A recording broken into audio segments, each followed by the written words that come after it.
नमस्कार प्यारे साथियों, मैं निशान अन क्लासेस के यूट्यूब चैनल पे आपका स्वागत करता हूं। जैसा कि आप सभी को पता है, अभी इस यूट्यूब चैनल के ऊपर आपको भारत की राज्य व्यवस्था की कक्षाएं मिल रही है, जिसके अंदर हम भारत की राज्य व्यवस्था के भाग नंबर 1 से लेके भाग नंबर 22 तक मैंने आपको कंप्लीट करवाने की बात करी थी।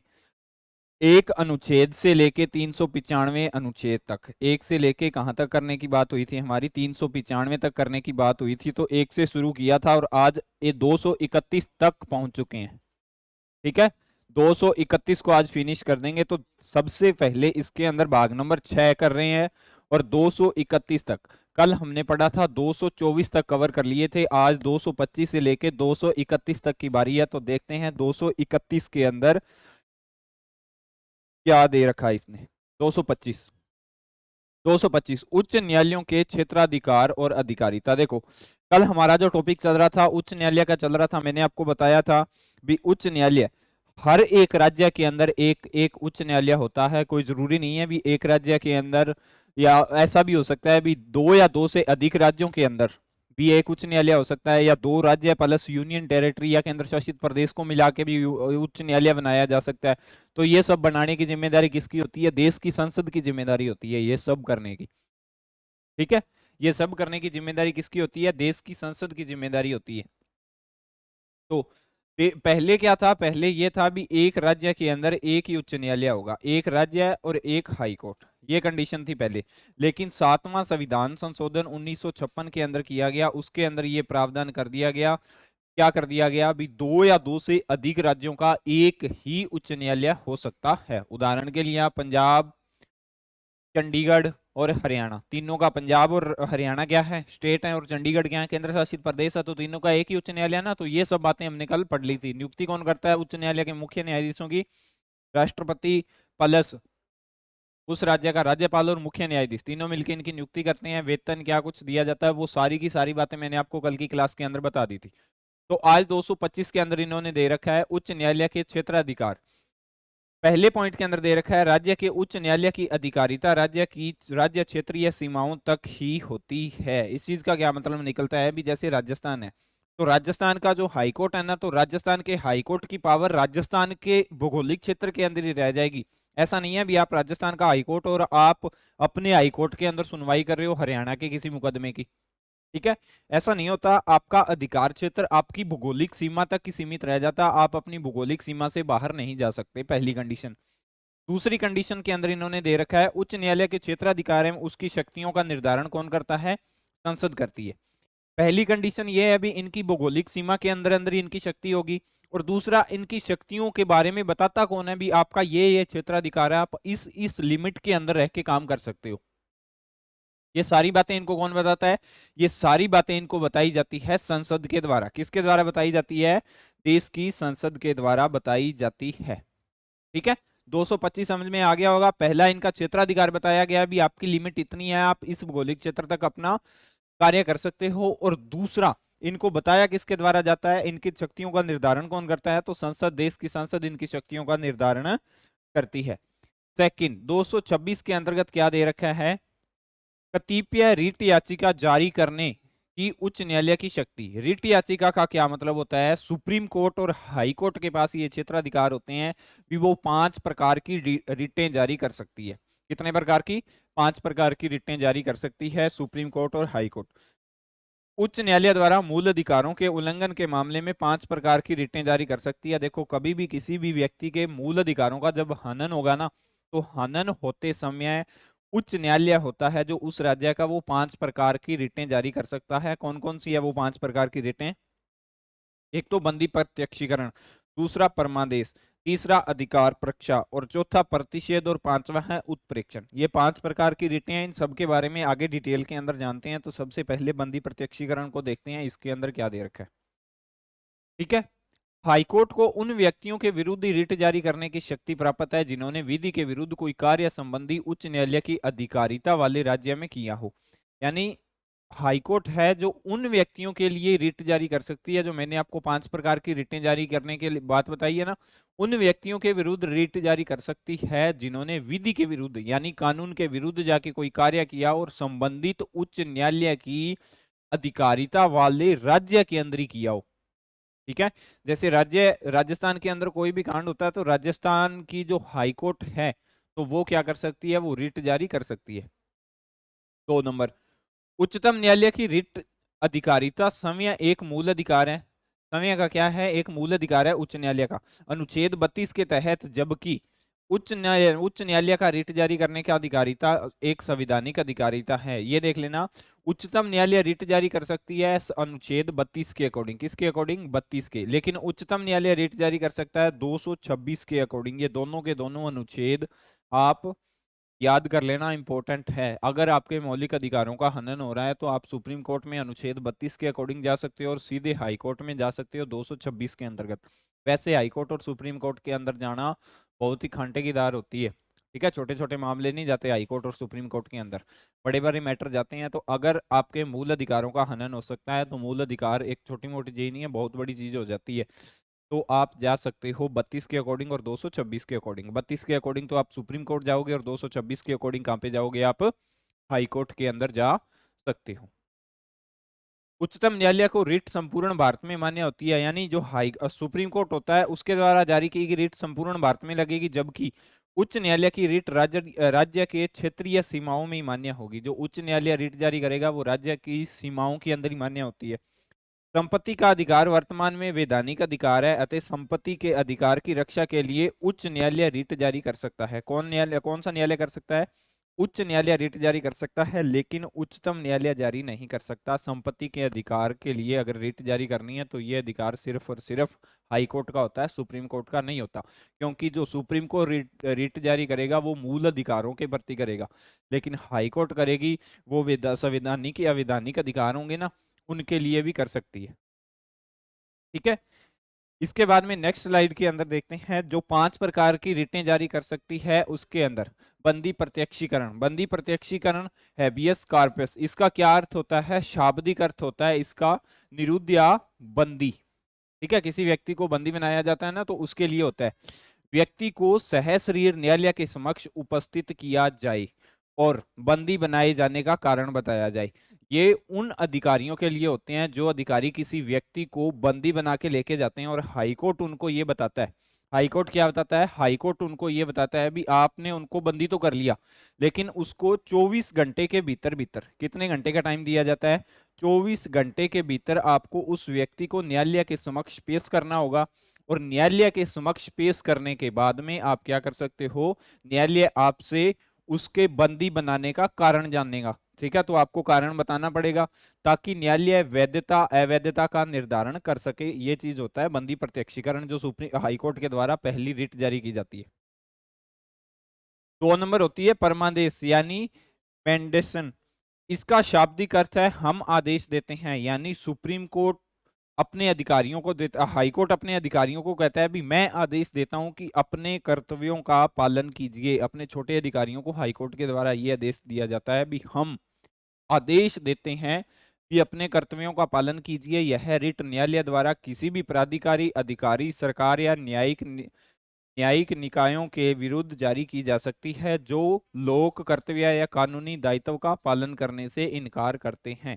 ये रिट न्यायालय के द्वारा किसी भी प्राधिकारी, किसी भी अधिकारी और सरकार के और न्यायिक होते हैं ना जो, इनके विरुद्ध जारी कर सकती है। ठीक है, इसके बाद में देखते हैं अधिकार परीक्षा, को वारंट जिसको आप बोलते हो। ठीक है, शाब्दिक अर्थ होता है हम पूछते हैं कि आपने किस अधिकार से यह पद ग्रहण किया, यानी कोई ऐसा, यदि किसी सार्वजनिक पद पर कोई ऐसा व्यक्ति अवैध रूप से आसीन हो जाता है तो यह रिट जारी की जा सकती है। किस पद पे, सार्वजनिक पद की बात हो रही है, सरकारी पद की बात हो रही है। ऐसा नहीं है प्राइवेट कंपनी के अंदर भी कोई व्यक्ति बैठ गया तो हाई कोर्ट ये कर देगा जारी, ऐसा नहीं होता। सार्वजनिक पद की बात हो रही है, अगर किसी सार्वजनिक पद का कोई गलत व्यक्ति इस्तेमाल कर रहा है तो उस व्यक्ति को अगर पुलिस ने गिरफ्तार कर लिया है तो उसके खिलाफ हाई कोर्ट के द्वारा ये रिट जारी की जाती है। इसके बाद में 4 नंबर आ जाता है उत्प्रेषण। इसमें अधीनस्थ न्यायालय में लंबित विचाराधीन मामले या जिस पर निर्णय हो चुके हों तथा अधीनस्थ न्यायालय ने ऐसा कोई निर्णय दिया हो जो उसके अधिकार क्षेत्र में नहीं आता। यानी अधीनस्थ न्यायालय होते हैं छोटे न्यायालय, हाईकोर्ट से जो छोटे न्यायालय होते हैं जैसे जिला न्यायालय हो गए, वो न्यायालय ऐसे होते हैं जैसे उनका अधिकार है, अभी आप मूल अधिकारों के खिलाफ कोई भी मुकदमा या कोई भी केस अधीनस्थ न्यायालयों के अंदर नहीं लड़ सकते, लेकिन उन्होंने फिर भी अगर ऐसा कर दिया तो हाईकोर्ट के द्वारा उन न्यायालयों को फटकार लगाई जाएगी।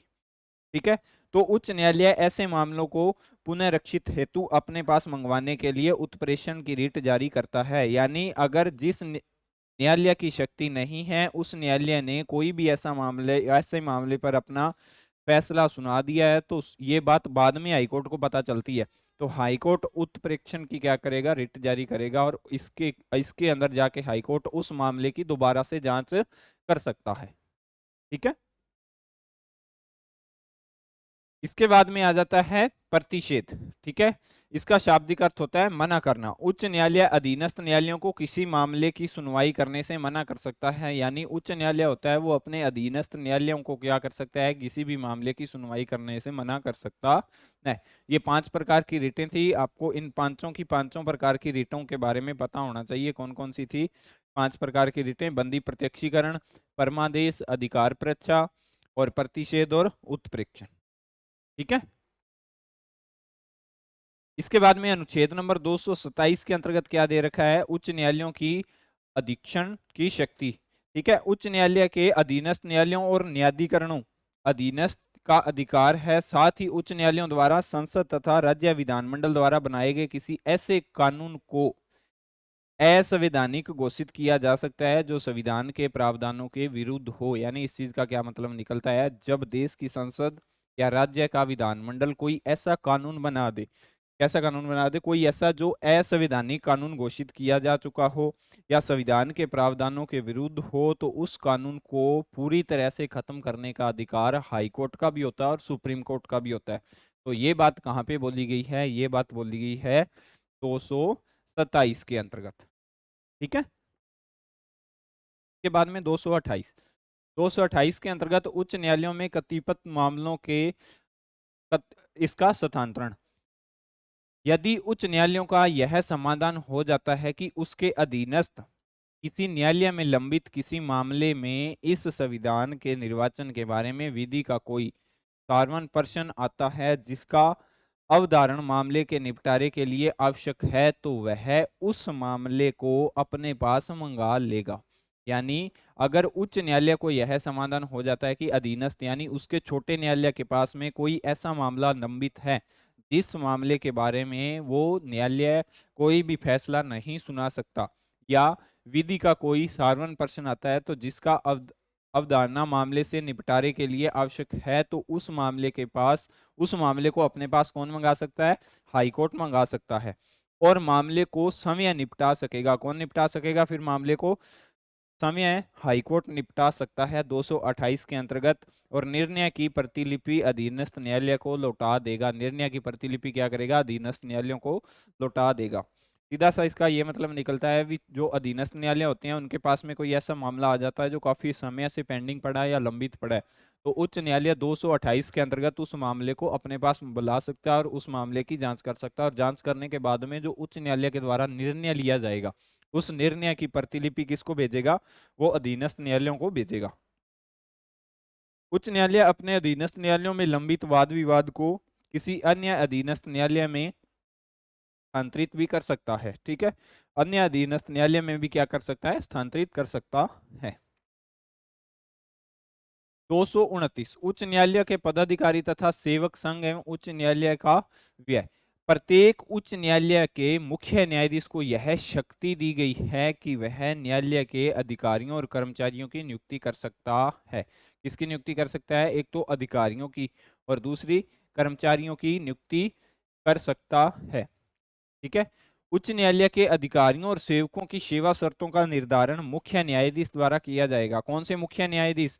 संबंधित राज्य के मुख्य न्यायाधीश के द्वारा, राज्य के मुख्य न्यायाधीश द्वारा किया जाएगा।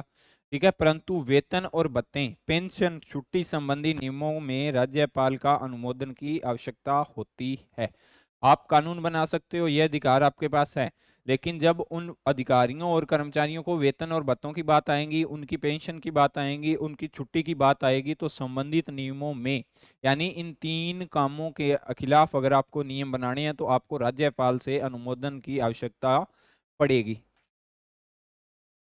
उच्च न्यायालय के प्रशासनिक व्यय, यानी उच्च न्यायालय के प्रशासन के लिए जो खर्चा आता है, जिसके अंतर्गत न्यायालय के अधिकारियों और सेवकों को देय सभी वेतन पेंशन राज्य की संचित निधि पर पारित होंगे। कहाँ पे पारित होंगे? राज्य की संचित निधि से इनको वेतन तथा प्रशासनिक व्यय जो उच्च न्यायालय का होता है वो सारा का सारा राज्य की संचित निधि से व्यय किया जाएगा। अनुच्छेद नंबर 230 उच्च न्यायालयों की अधिकारिता संघ, राज्य, क्षेत्र तथा केंद्र शासित प्रदेशों पर विस्तार। इस चीज का क्या मतलब है? संसद विधि द्वारा किसी संघ, राज्य, क्षेत्र पर किसी उच्च न्यायालय की अधिकारिता का विस्तार कर सकेगी। कौन कर सकेगी? ये बात यहां से क्वेश्चन आएगा। कौन कर सकती है? संसद। किसके द्वारा? विधि के द्वारा। ये चीज आपको याद रखनी है। कौन कर सकेगी? संसद कर सकेगी, कानून बनाकर किसी राज्य, क्षेत्र पर उच्च न्यायालय की अधिकारिता का विस्तार कर सकेगी, या किसी संघ, राज्य, क्षेत्र के किसी उच्च न्यायालय की अधिकारिता का अपवर्जन भी कर सकेगी। ठीक है। आप इसके राज्य के, जैसे राजस्थान, पंजाब का हाईकोर्ट है ना, पंजाब और हरियाणा का हाईकोर्ट है, तो उसका जो विस्तार क्षेत्र है चंडीगढ़ के तक भी आता है, लेकिन चंडीगढ़ क्या है? चंडीगढ़ केंद्र शासित प्रदेश के अंतर्गत आ जाता है ना। तो सेम कंडीशन 230 के अकॉर्डिंग ही वो सब हुआ है। पंजाब और हरियाणा एक राज्य आ जाते हैं, लेकिन चंडीगढ़ क्या आ जाता है? केंद्र शासित प्रदेश आ जाता है। अनुच्छेद नंबर 231 दो या दो से अधिक राज्यों के लिए एक ही उच्च न्यायालय की स्थापना इसके अंतर्गत आ जाती है 231 के अंतर्गत। इस उपबंधों में किसी बात के होते हुए भी संसद विधि द्वारा दो या दो से अधिक राज्यों के लिए अथवा दो या अधिक राज्यों और किसी राज्य क्षेत्र के लिए एक ही उच्च न्यायालय का या उच्च न्यायालय की क्या कर सकती है? स्थापना कर सकती है। जैसे दो या दो से अधिक राज्यों के अंदर आपको हाई कोर्ट बनाना है तो आप बना सकते हो। दो या दो से दो तो राज्य हो गए, प्लस एक केंद्र शासित प्रदेश के अंदर हाई कोर्ट बनाना तो भी आप कंबाइन इन तीनों का बना सकते हो। तो ये अधिकार सिर्फ और सिर्फ किसको है? देश की संसद के पास में ये अधिकार है। ठीक है। उच्च न्यायालय पर संघ, केंद्र का नियंत्रण। किसका नियंत्रण? संघ तथा केंद्र का नियंत्रण आ जाएगा उच्च न्यायालय पर। नियुक्ति के मामले में क्या चीज है? नियुक्ति के मामले में उच्च न्यायालय के न्यायाधीशों की नियुक्ति राष्ट्रपति, केंद्र सरकार करता है। उच्च न्यायालय के न्यायाधीशों की नियुक्ति राष्ट्रपति। राष्ट्रपति किसका होता है? केंद्र सरकार का होता है ना, तो राष्ट्रपति करता है। हटाए जाने के मामले में उच्च न्यायालय के न्यायाधीशों को संसद की सिफारिश पर हटाया जाता है। किसकी सिफारिश पर हटाया जाता है? संसद की सिफारिश पर हटाया जाता है।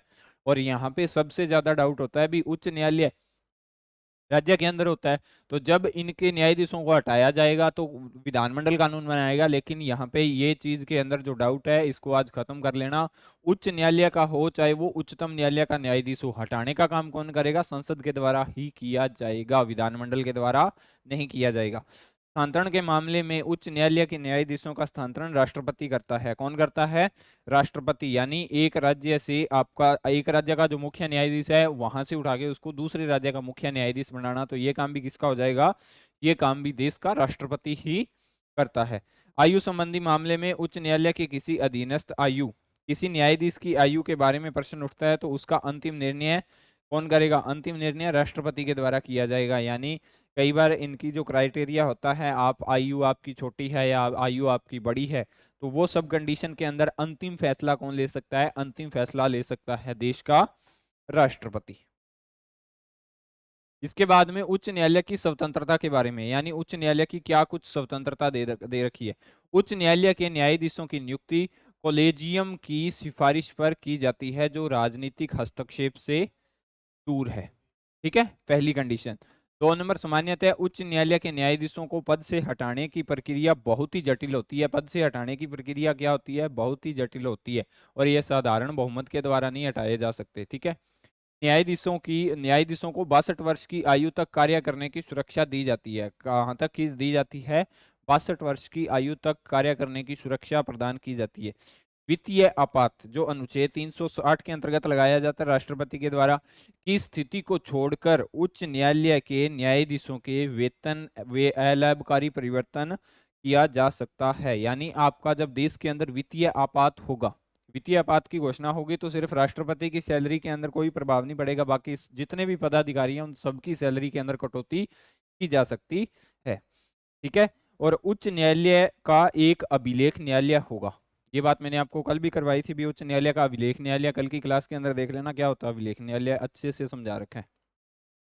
उच्च न्यायालय के अभी क्षेत्राधिकारों शक्तियां, सर्वोच्च न्यायालय की अपीलीय क्षेत्राधिकार के तहत निचली अदालतों की न्यायालय के खिलाफ सुनवाई करता है। निचली अदालतों के न्यायालय के खिलाफ भी क्या कर सकता है उच्च न्यायालय, सुनवाई कर सकता है। उच्च न्यायालय के मामलों को संवैधानिक, नागरिक, आपराधिक और विशेष अनुमति द्वारा उच्च न्यायालय में लाया जा सकता है। यानी एक तो संवैधानिक मामला उच्च न्यायालय में आएगा, एक नागरिकों उनसे संबंधित कोई भी मामला होगा, एक आपराधिक मामले की सुनवाई उच्च न्यायालय के अंदर विशेष अनुमति के द्वारा की जाती है।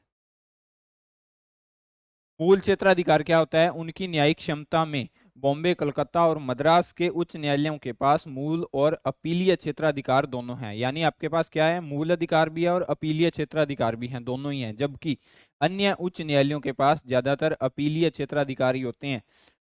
ठीक है। इसके बाद में क्या हो सकता है, विवाहिक और न्यायालय की अवमानना के मामलों में उनका मूल क्षेत्राधिकार है।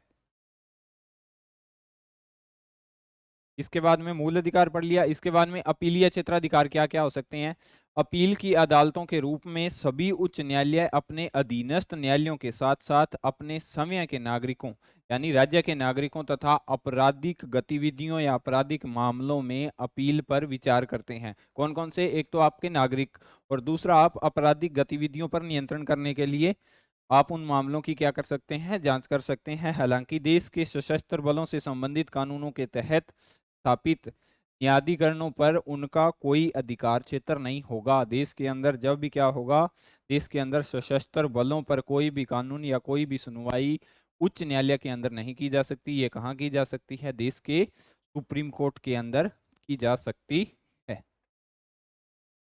ठीक है। इसके बाद में रिट क्षेत्राधिकार, संविधान के अनुच्छेद 226 के तहत मैंने आपको अभी बताया था 226 तो किसका आ जाएगा, 226 आ जाएगा हाई कोर्ट का, और सुप्रीम कोर्ट का कौन सा आ जाता है, सुप्रीम कोर्ट का आ जाता है 32 अनुच्छेद। ये दोनों के दोनों अनुच्छेद याद रखना कि एग्जाम के अंदर बहुत बार पूछे जाते हैं। उच्च न्यायालय को न केवल मौलिक अधिकार के प्रवर्तन के लिए बल्कि जहां सामान्य कानूनी अधिकार का उल्लंघन किया जाता है वहां भी रिट जारी करने की शक्तियां दी गई है। बंदी, प्रत्यक्षीकरण, परमादेश, निदेश और कटियोटी 5 रीट क्षेत्राधिकार इसके होते हैं। ठीक है। इसके बाद में प्रवेक्षी क्षेत्राधिकार, उच्च न्यायालय को अपने क्षेत्रीय अधिकार क्षेत्र सैन्य अदालतों या न्यायाधिकरणों को छोड़कर में कार्यरत सभी अदालतों एवं न्यायाधिकरणों पर अधीक्षण की शक्ति प्राप्त है। इसके बाद में आ जाता है अभिलेख न्यायालय। अभिलेख न्यायालय क्या होता है, उच्च न्यायालय द्वारा जारी किए गए किसी भी निर्णय और डिग्री मुद्रित होते हैं और एक के रूप में, एक रिकॉर्ड के रूप में क्या होते हैं, एक रिकॉर्ड के रूप में रखे जाते हैं। आवश्यकता पड़ने पर न्यायालय के साथ साथ वकीलों द्वारा भविष्य के संदर्भ के लिए रिकॉर्ड इस प्रकार यह अभिलेख न्यायालय के रूप में भी कार्य करता है। यानी आवश्यकता पड़ने पर जो आपने पुराना फैसला सुनाया था उस फैसले को दोबारा से आप देख सकते हो, और वहां पे जिस फैसले की प्रतिलिपि रखी जाती है उसको ही अभिलेख न्यायालय क्या कर दिया जाता है, अभिलेख न्यायालय बोला जाता है। इसके बाद में न्यायिक समीक्षा की शक्ति। न्यायिक समीक्षा केंद्र और राज्य दोनों सरकारों के विधायी अधिनियमों तथा कार्यकारी आदेशों की संवैधानिकता की जांच करने के लिए उच्च न्यायालय की शक्ति है। किसकी शक्ति है, उच्च न्यायालय की शक्ति है। यद्यपि संविधान में कहीं भी न्यायिक समीक्षा का वाक्यांश उपयोग नहीं किया गया है, अनुच्छेद 226 और 27 के प्रावधान स्पष्ट रूप से उच्च न्यायालय को न्यायिक समीक्षा का प्रावधान देते हैं। न्यायिक समीक्षा यानी किसी भी मामले की दोबारा जांच करना ही न्यायिक समीक्षा कहलाता है। ठीक है, किसी भी मामले की दोबारा पुनः से जांच करना ही न्यायिक समीक्षा कहलाता है। उम्मीद करता हूं आपको यहां तक कोई दिक्कत नहीं होगी। इसके बाद में अधीनस्थ न्यायालयों पर नियंत्रण किसका होता है, उच्च न्यायालयों के पास उन पर प्रशासनिक नियंत्रण और व्यय की शक्तियां होती है। अधीनस्थ न्यायालय जैसे आपका जिला न्यायालय हो जाएगा ना, तो जिला न्यायालय के ऊपर क्या होगा, जिला न्यायालय के ऊपर जो कानून बना सकते हैं या उन पर नियंत्रण या प्रशासनिक नियंत्रण रखने का अधिकार किसको होता है, उच्च न्यायालयों के पास ही होता है। जिला न्यायाधीशों की नियुक्ति, पोस्टिंग एवं पदोन्नति के मामलों में न्यायिक सेवा के व्यक्तियों की नियुक्ति राज्यपाल से परामर्श के द्वारा की जाती है और जिला न्यायाधीशों के अलावा भी। ठीक है, किसके परामर्श से की जाती है? राज्यपाल के परामर्श से की जाती है। और किसके द्वारा? उस राज्य के मुख्य न्यायाधीश के द्वारा की जाती है। 2 नंबर बात, यह राज्य की न्यायिक सेवा जिला न्यायाधीशों के अलावा सदस्यों की पोस्टिंग, पदोन्नति, छुट्टी की मंजूरी, स्थानांतरण और अनुशासन के मामले से संबंधित है। किससे संबंधित है? आपकी अगर पोस्टिंग एक जगह से दूसरी जगह, पदोन्नति यानी आपने क्या कर दिया जाता है, आपको पदोन्नत किया जाता है या आपका रैंक बढ़ाया जाता है, आपको छुट्टी चाहिए, छुट्टी की मंजूरी कौन देगा, स्थानांतरण कौन करेगा? तो आपको सारा का सारा काम कौन करके देगा? हाईकोर्ट से ही आप करवा सकते हो। ठीक है, ये था इसका नियंत्रण का क्षेत्र।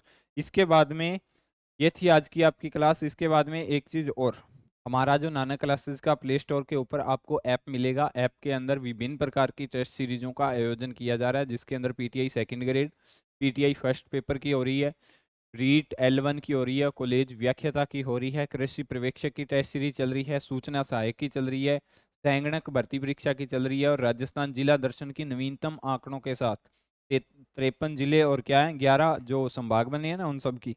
ठीक है, रीट मेंस की चल रही है, REET mains L1 and L2 की चल रही है, और सेकंड ग्रेड की टेस्ट सीरीज का प्रश्न पत्र एक की टेस्ट सीरीज टॉपिक वाइज चल रही है। तो जितनी भी टेस्ट सीरीज आपको चल रही है, सबका रेट बिल्कुल नॉर्मल सा रखा गया है। तो आप अगर किसी भी प्रतियोगी परीक्षा की तैयारी करते हो तो जरूर टेस्ट सीरीज ज्वाइन करके आप अपने अध्ययन की या आप आपकी तैयारी की जांच कर सकते हो भी, आपने कितना कुछ मैटर तैयार कर लिया है। ठीक है, ये थी आज की आपकी क्लास दोस्तों। अगर आपको क्लास अच्छी लगती है तो क्लास को लाइक करें, शेयर करें अपने दोस्तों के साथ, और अगर आप नाना क्लासेस के यूट्यूब चैनल पे नए हो तो चैनल को सब्सक्राइब करें। मिलते हैं कल नेक्स्ट क्लास के साथ, तब तक के लिए जय हिंद, जय भारत।